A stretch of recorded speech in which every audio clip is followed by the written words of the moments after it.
I told him to change or I would leave.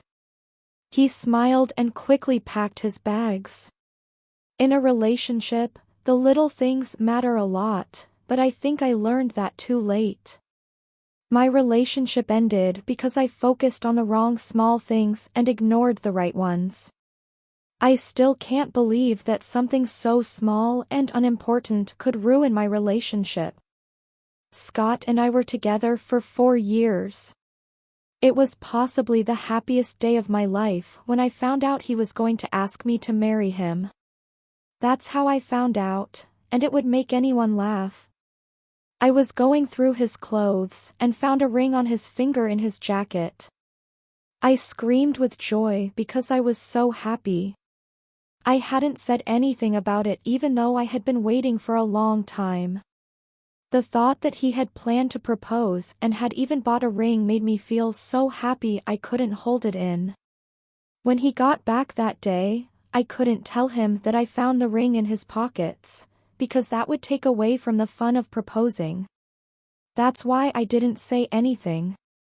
I showed my happiness instead by cooking his favorite meal, massaging his legs, and doing all the other things I know he loves when I do them for him. You might think that our relationship was perfect after hearing all of this, but it wasn't even close. To put it another way, the way I behaved hurt our bond. Because Scott worked a lot, he was away from home almost all the time. Someone at work could call him to help out with a shift, and he would happily do it.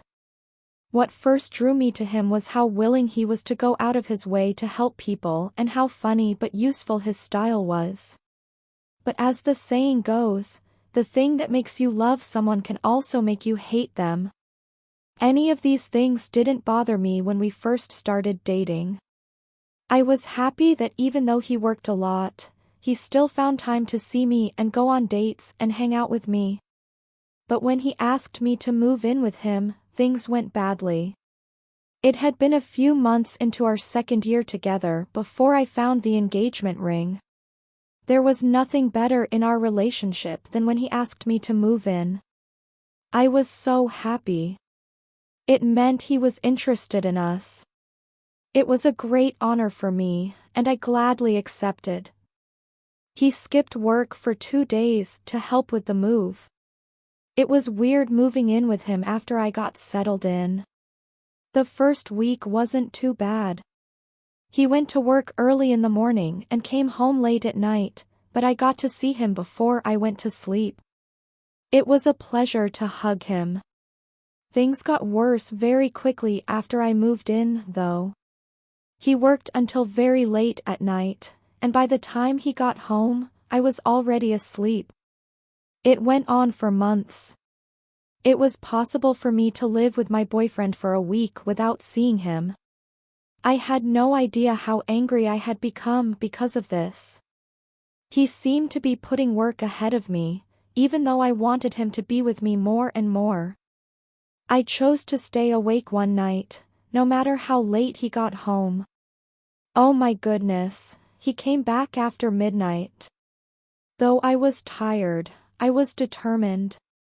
He was so missing that I talked to him about it when he got back.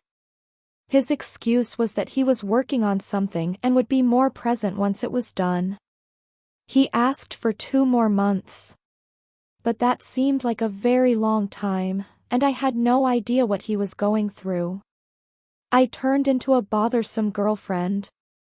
I fought with him during the little time we did have together instead of happily spending it with him.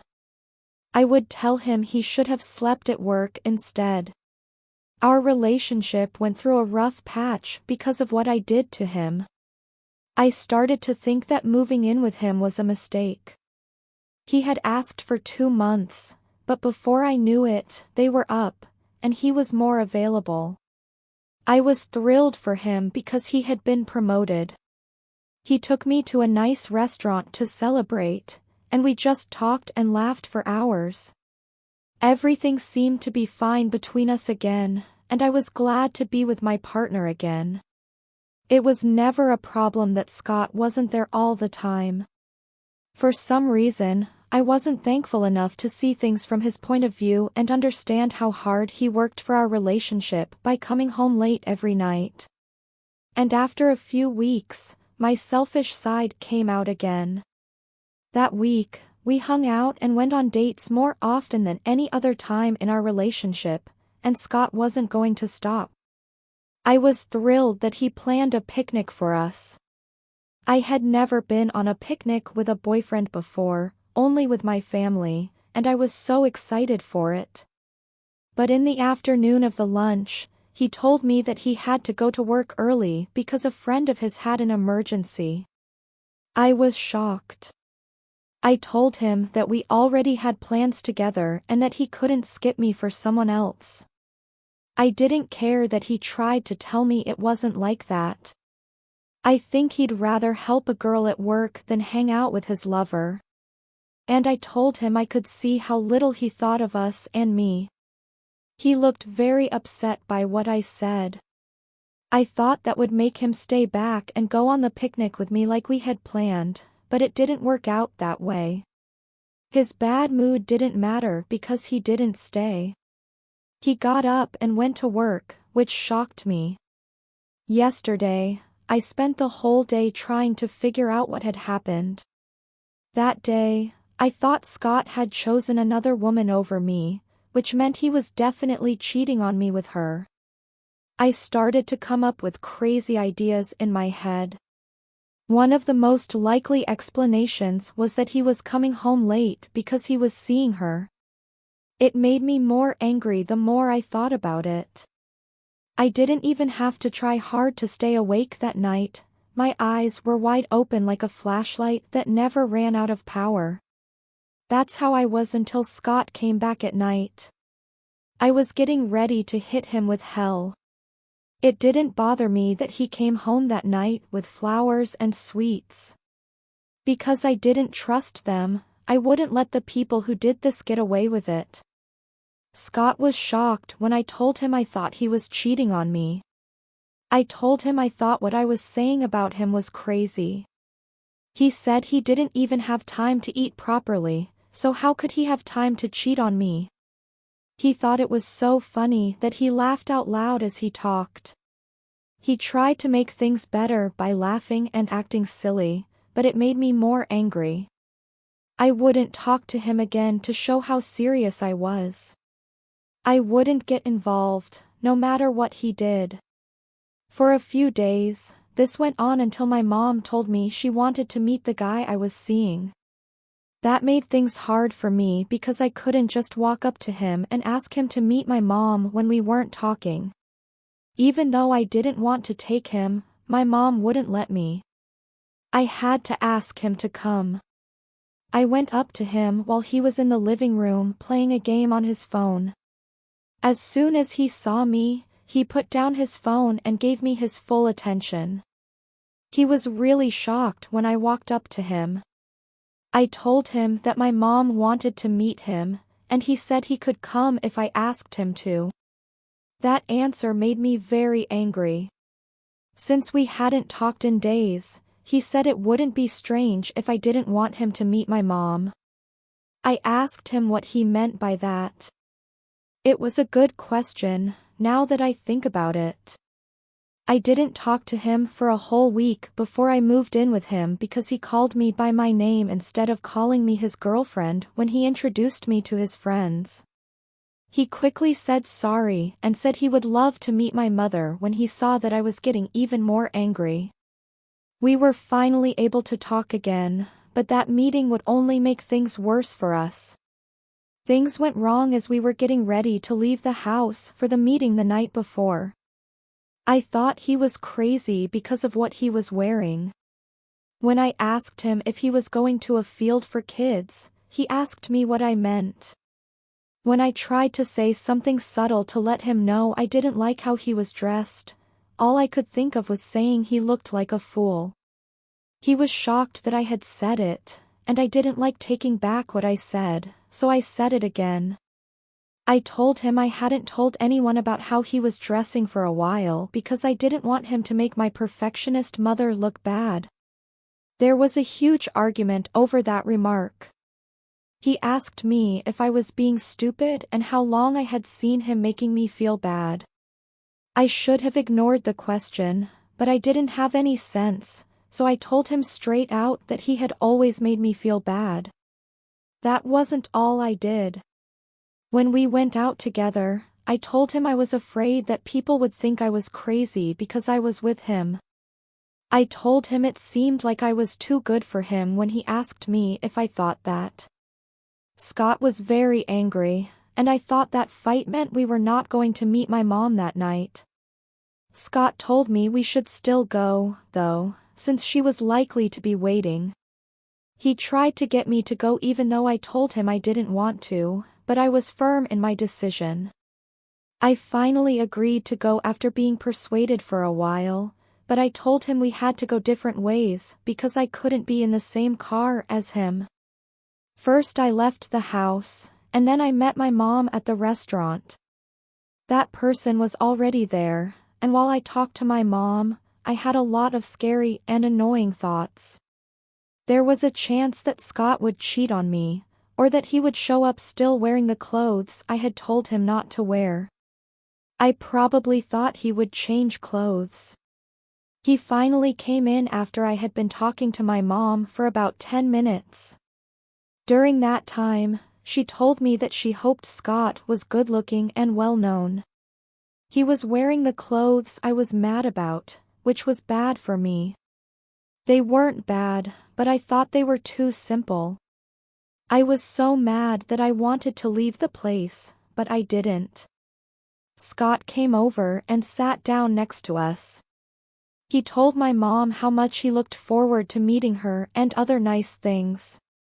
What you said shocked my mom so much. I then heard her say that he looked great. He looked at me like, "I told you so," which was pretty funny. They laughed and talked the whole night, while I was grumpy and felt like the third wheel. What every couple wants to happen was happening right in front of my eyes. My partner was getting along with my mom. I wasn't happy about it, I was angry. So badly did I want to rip out Scott's tongue, but I didn't. I really wanted to argue and fight with him when we got home, but I chose to ignore him. This was how things had been between us for most of the time we were dating. There were times when everything seemed to be going well, but most of the time there were fights, arguments, and the quiet treatment. I was really shocked when I found the ring in his pocket. I thought we were the same as every other pair. Before, I thought we fought a lot, maybe even too much. But I guess that's how all couples are, they fight, then they make up. I thought for a moment that we were the only couple like us and that there was no hope for us. But this ring meant that things would get better. When I saw that ring, I changed. I tried to be nicer and quieter, and I didn't get angry as often as I did before. I tried to behave well and be a good girlfriend, but I had to wait for days. The days turned into weeks, and then it was a month, and he still hadn't asked her to marry him. I got more and more angry as the time went on, and soon I was even more angry than I had ever been. We were just hanging out at home one day when he tried to make romantic moves toward me, but I turned him down. When I asked him nicely if he had anything to ask me, he said there wasn't anything. His phone rang right before I lost it. He picked it up right away and answered the call. Scott had to help his friend take care of his 7-year-old son because of an emergency. Without a second thought, Scott agreed to help. It made no sense to me. He asked me, what kind of man springs up from a sensual moment with his girlfriend to answer a friend's call? His answer shocked me. He told me that we weren't doing anything and wouldn't be doing anything, so why did he keep trying? I was so mad that I wanted to blow up. I started yelling and nagging him nonstop, but he chose to ignore me. Getting dressed began as he walked to the closet. Things got even worse when I added his clothing choice to the list of things I didn't like. When I asked him when he would start going after me, he said that he had always done that, but I was never happy with what he did for me. That made me so mad, so I told him that if he really cared about me, he wouldn't pick other people over me and would dress the way I told him to. I told him over and over that the way I wanted him to dress was better than the crap he had in his closet. He let out a tired sigh and told me he had to go because his friend was waiting for him. It was clear that he didn't want to talk to me about that, but I was resolved. I told him that his friend shouldn't have had a child if he couldn't take care of it. I saw Scott lose it at that point. He looked at me with eyes so evil they could cut right through you. I felt a little scared, but I couldn't show it. I told him I couldn't stand his behavior any longer to make my point stronger. He told me that he should be the one to say that, not me. That answer confused and hurt me. When I was mad, I asked him why he bought me an engagement ring if that's how he felt about me. He laughed and asked if that was the reason I was nice to him before. His friend was getting married, and he said the ring was for her. Scott was the best man, so he had the ring. When I heard this, I was very angry. He told me he was sick of arguing and made me remember that a child was waiting for him. I told him, "You better change or I'm out of this relationship. I can't be with someone who doesn't value me above all else." He told me I was too selfish and that what I wanted was a slave, not a lover. After that, he turned around and left. I told him that things would end between us if he left the house. He looked at me with a smirk, grabbed a few clothes from the closet, put them in a bag, and left. I was shocked. I was shocked that Scott would hurt me in that way. He went to help other people, and he still hasn't come home after days. For some reason, I don't have any of his friends' phone numbers, which is very strange. I would call them to see if he was at their place. Some of Scott's friends are on my phone, even though I've been seeing him for a long time. I also don't know where any of them live. When he asked me to go with him to see his friends, I always said no. I really didn't think Scott would leave when I gave him that choice, but he did, and now I'm afraid I've lost my man for good. Because I was so stupid, our relationship may have ended. Scott doesn't usually just disappear like this. I need your help, please. Tell me what to do. I need to get him back. I can't picture my life without him. Help me, please. People say that you don't know what you've got until you lose it. Well, that has been my case these past few months. I didn't understand how much Scott meant to me and the value he had in my life, but now I do.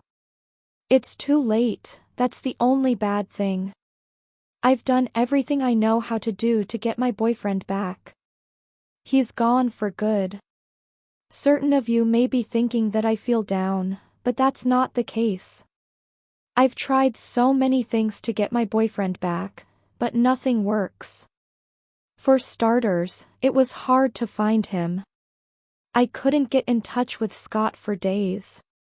I called him, texted him, and emailed him. I even tried to find him at one point. I went to his workplace to see if anyone had seen him, but no one knew me, so they didn't want to talk about their friend. I could see why they would do that. Safety is important. I'm sure you're asking why no one at my boyfriend's job knew who I was. Yes, I did a lot of bad things during our relationship. One of them was that I never hung out with his coworkers or went with him to a work dinner. I didn't talk to anyone. In other words, I never went to see him at work either. What are you thinking? You must be thinking that I'm a bad guy. Many of you said that in the comments of my last post, but I promise you that I'm not a bad person. I'm just not getting it, that's all. What if I were really such a bad person? Would I have worked so hard to find Scott? Trust me, I worked hard. I thought about calling the cops at one point, but I didn't because I didn't want to get caught up in an investigation. That's why I chose to do my own research.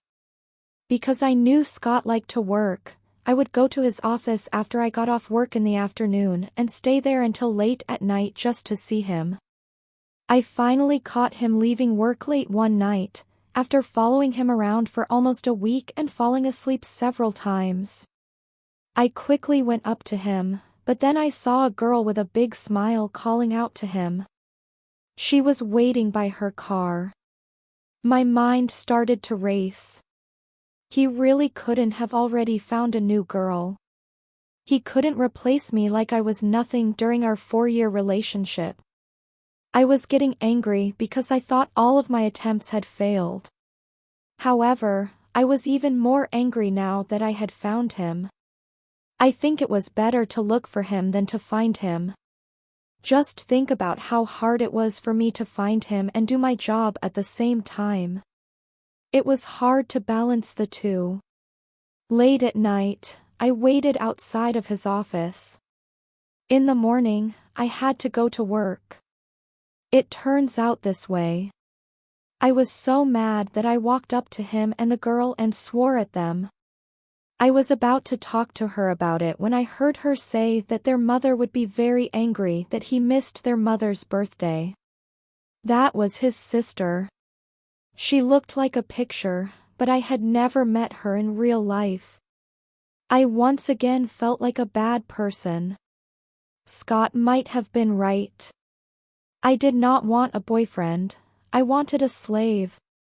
I just left because I couldn't bring myself to talk to them anymore. I've been sad ever since, and things aren't getting better.